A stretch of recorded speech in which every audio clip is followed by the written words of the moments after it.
sitting comfortably, and I shall begin. Oh dear. It's that man again. Good morning.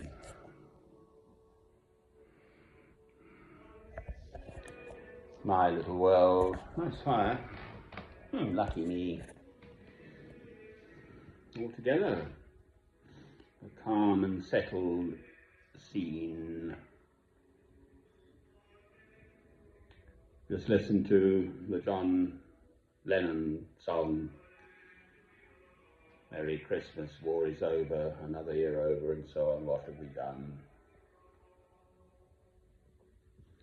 Well, it's the last day of 2024. So what have I done to make this world a better place for my passing?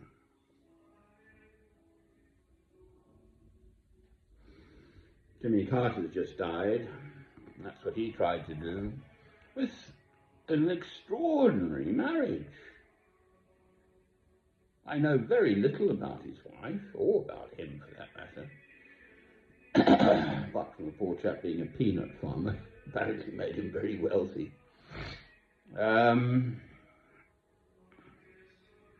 It's 77 years married. Wow. Died at 100, so he must have met that lady in his early 20s, I suppose, or possibly early, I don't know. I don't know anything about them, whether they had children or... But... And he thought she was wonderful. Presumably, she thought he was wonderful. So, lucky old them. For what it's worth, my personal life is an absolute travesty.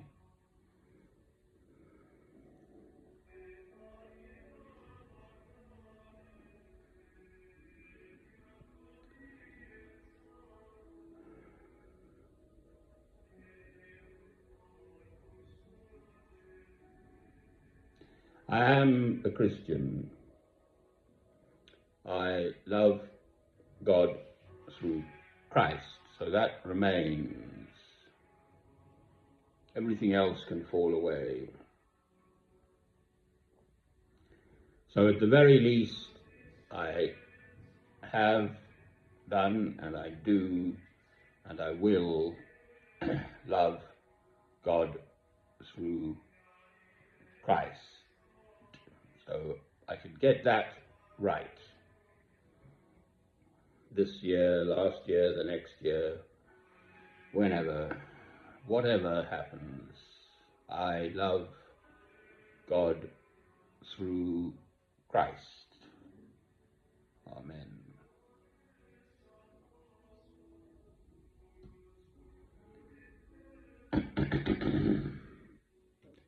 Have I made the world a better place for my passing? That's the sort of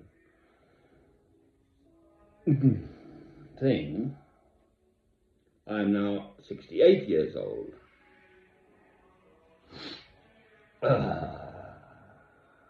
And I've got a fair to muddling brain.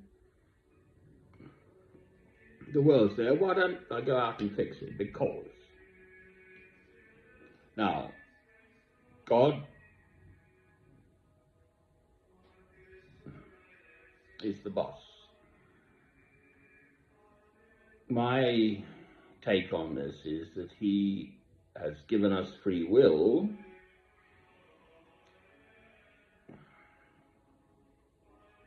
but then, as in Psalm 139, verse 16, all the days ordained for me were written in your book before one of them came to be.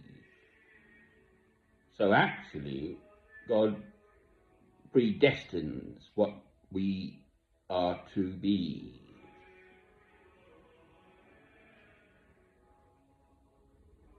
And that sort of begs the question, what's the point of us bothering then? Well,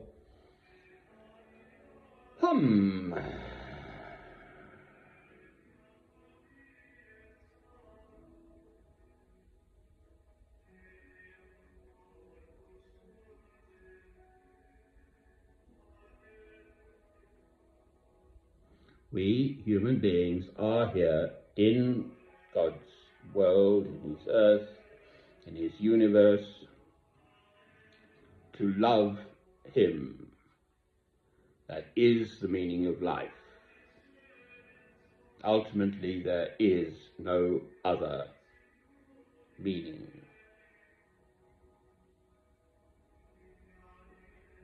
Whether you believe or not,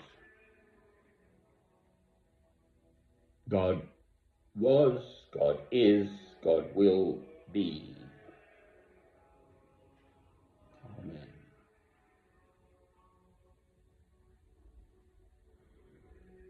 So essentially, my contribution in terms of the world, what I've done practically in the world with this wonderful God-given faith, which has developed, deepened, strengthened through a broken marriage with a child, my beautiful son, Robert Francis,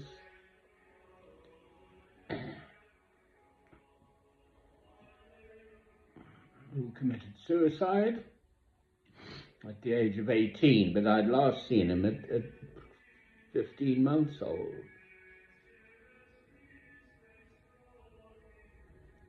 So that's not much of a memorial, is it?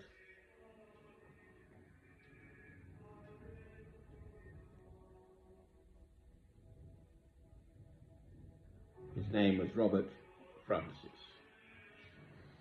It was 8 3/4 pounds. Born at the Central Milton Keynes Hospital, Ingerland, Buckinghamshire, Ingerland. Mr. Fordry was the surgeon. I come from a medical family, so I pick up on stuff like this. Full breech birth, so his rear end was coming first, so in that circumstance, it's very likely both the child and the mother would die if there weren't a preventative cesarean. If you can't turn them, the mother will strain and strain until she dies, and the baby just won't come out that way. They need to come head first.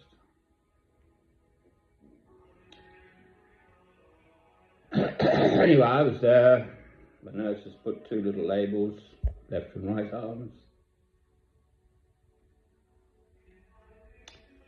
Make sure you get the right one. And he was breastfed, so I give her that. But as to the rest, no. Anyway, there it is.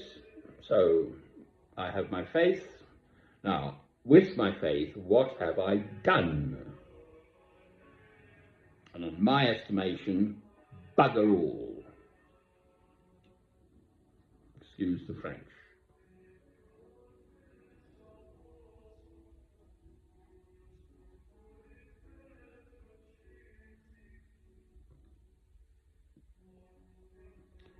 I've thought of starting a Robert Francis Foundation for broken families and a sort of respite place where, people can have a break from each other, etc., and possibly patch up and heal up, and a safe place for women to go, and for that matter, men to go, and children and all of that. Well, that is as yet to happen, if ever. I don't have mega bucks to throw at this stuff.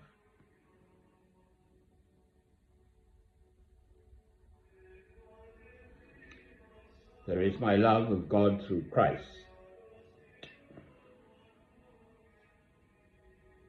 No one can take that from me. So there we are, another year over, not deeper in debt. The money keeps rolling in, my little old pension, I don't spend all of it, so just seems to keep ticking along. How can I fix this world? It is continuing on its wicked way. In Bethlehem, which I believe means house of bread, so the birthplace of Christ, a minister there, I think he was Roman Catholic, showing us their crib, which is a baby Jesus, in a pile of rubble. So Netanyahu of Israel, and I'm not an anti-Semite, Christ was a Jew, but they continue to slaughter in revenge the people in the Gaza Strip. It's just, I simply cannot believe that the world is allowing this to go on. Allowing in the sense that America provides the funding and the arms for Israel to do it. They've taken on Lebanon, Syria, and just recently Yemen, where they very nearly, which would have been quite a big own goal, killed the head of the WHO, the World Health Organization, Dr. Ghebreyesus. He was at the airport and bombed just next door. The bomb went off, whatever.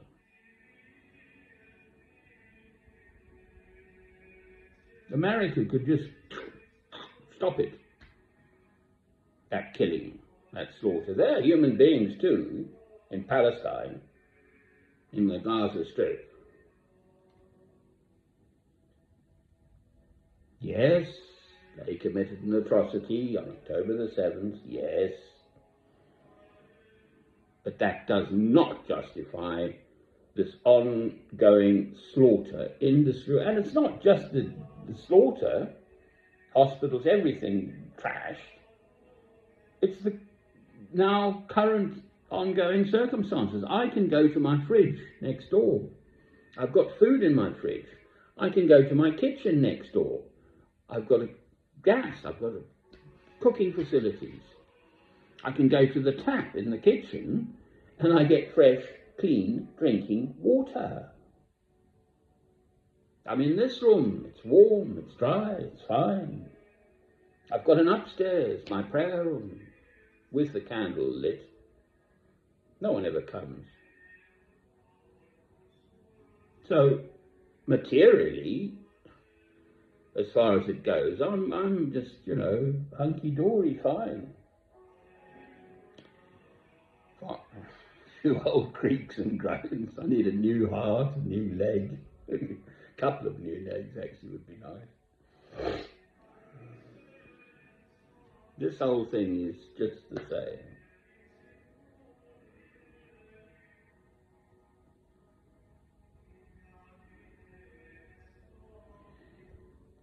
I met a chap, I've been in hospital, I've had a big knee op, so this chap, he's sort of in his 40s, but he had a big car smash and he's got a huge straight op waiting to sort out. He's got stuff in his neck and they're going to get in there and do an operation of 10, 11, 12 hours. Huge big operation to do on him at the Royal National Orthopaedic Hospital, Stanmore, which is one of the top orthopaedic hospitals in the world. So he's waiting for that. And it just came up, 1 Corinthians, the letter to Corinthians, chapter 13, where St. Paul speaks of faith, hope, and love, and the greatest of these is love. The chap hasn't even got a Bible, so I screenshot it in the passage. 1 Corinthians chapter 13, the greatest passage, as far as I'm concerned, in my estimation, the most beautiful passage ever written about love.